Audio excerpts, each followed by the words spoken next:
Capítulo 6. Reglas generales para la práctica de la mortificación.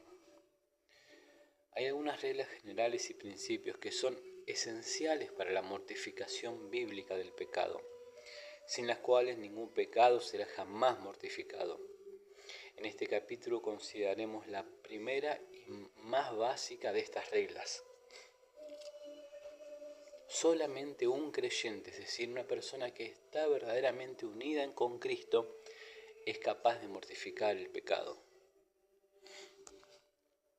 Como ya hemos notado en el primer capítulo, la mortificación es la tarea de los creyentes.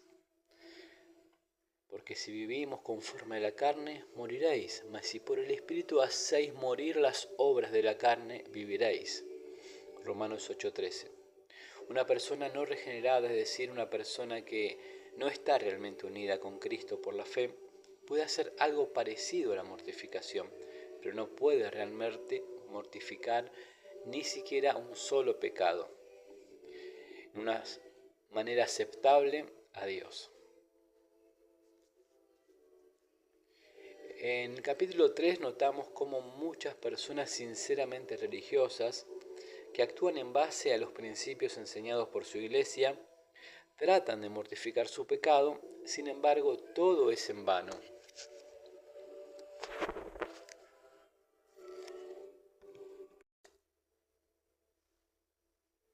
No estamos sugiriendo que solamente los creyentes están obligados a mortificar el pecado.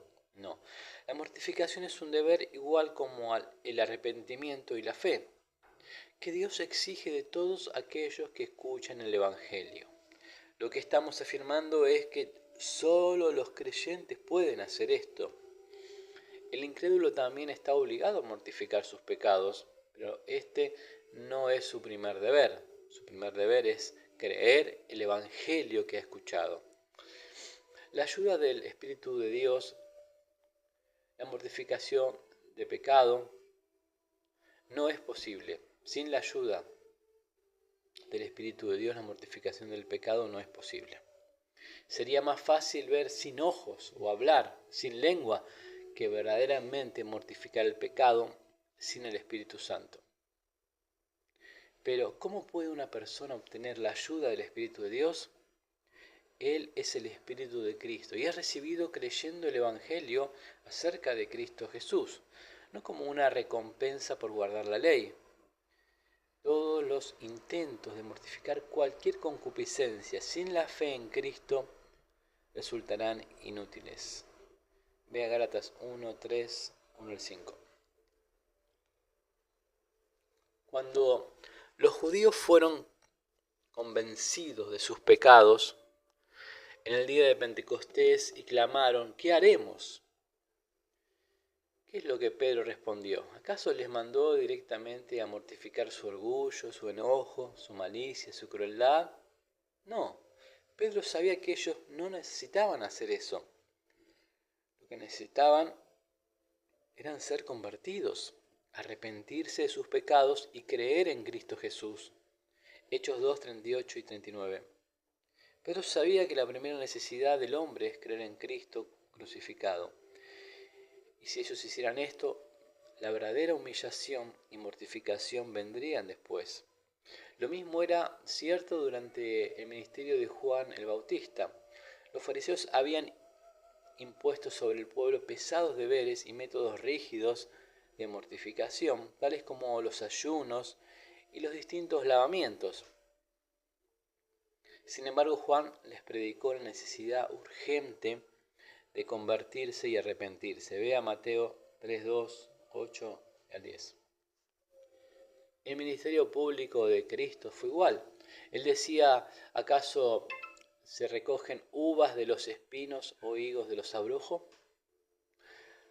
Mateo 7:16. Los árboles pueden producir frutos solamente según su género, y así pues Cristo nos dice, haced el árbol bueno y su fruto será bueno. Mateo 12:33. En otras palabras, es necesario tratar con la raíz. La naturaleza misma del árbol debe ser cambiada o será imposible que el árbol produzca fruto bueno. Este hecho es tan básico, pero a la vez tan importante que debemos tomar el tiempo para considerar algunos peligros que surgen cuando este punto es descuidado o ignorado. Mencionaremos 3 peligros.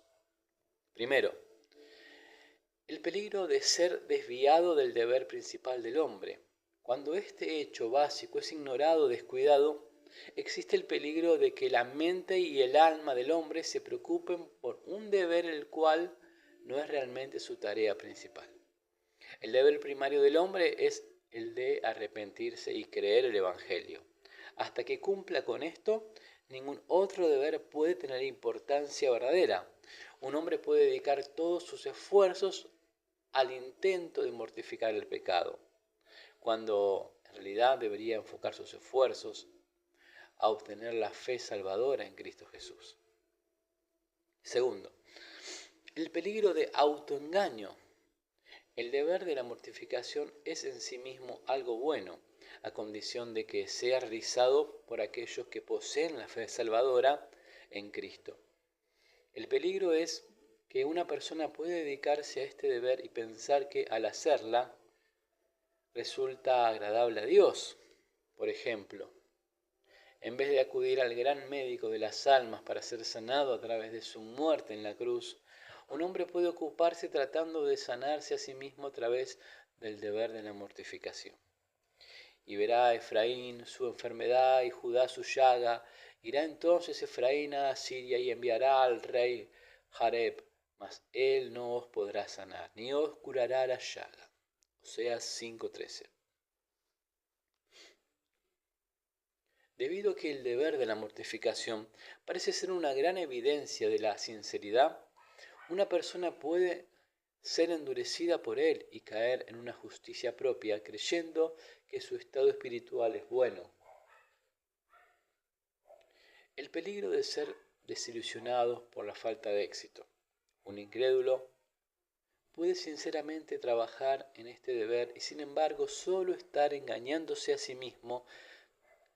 Tarde o temprano descubrirá que su pecado no está realmente mortificado y que él está simplemente cambiando una clase de pecado por otro.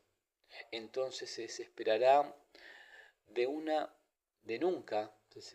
manera que nunca podrá tener éxito y se entregará al poder del pecado. Conclusión. La mortificación del pecado es la obra de la fe, el trabajo especial de la fe. Ahora, si hay una obra que solamente puede ser realizada en una forma específica, resulta necio tratar de hacerla en forma distinta. Es la fe lo que purifica el corazón. Hechos 15:9.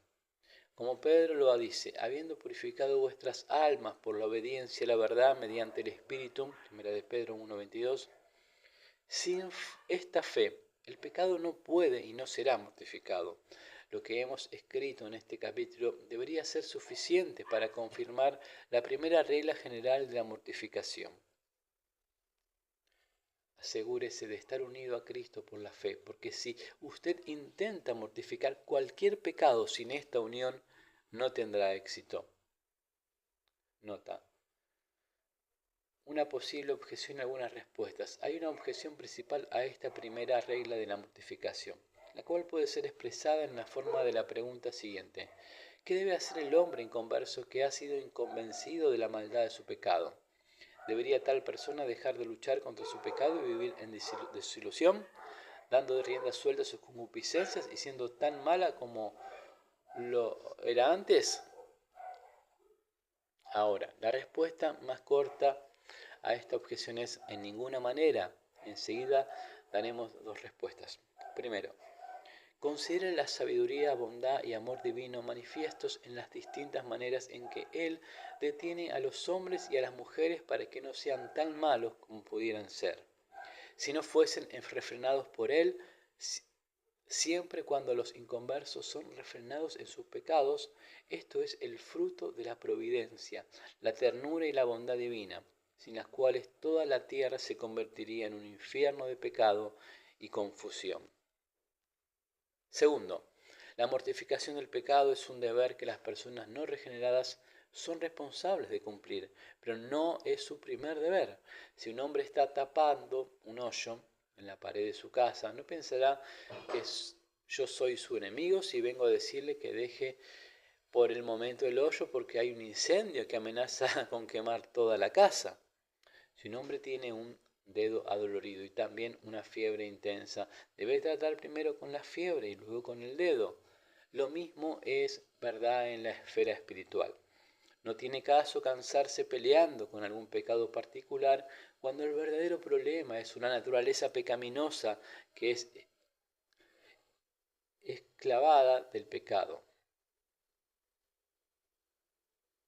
Primero, es necesario traer su naturaleza pecaminosa a Cristo, el gran médico. Entonces, cuando haya sido liberado de la esclavitud de su naturaleza pecaminosa, entonces usted estará preparado para comenzar a mortificar los pecados particulares. Que Dios los bendiga.